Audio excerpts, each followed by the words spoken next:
The 5 most dangerous countries for driving. Listen carefully for your next holiday.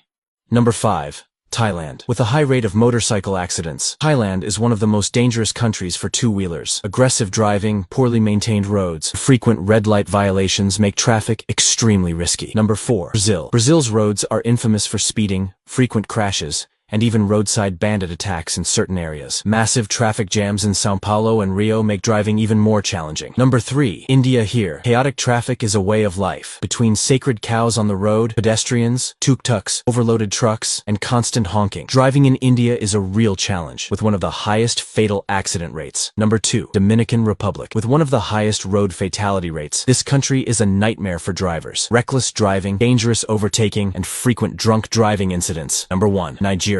The most dangerous country for driving in the world. Roads are extremely damaged, poorly lit, and packed with reckless drivers.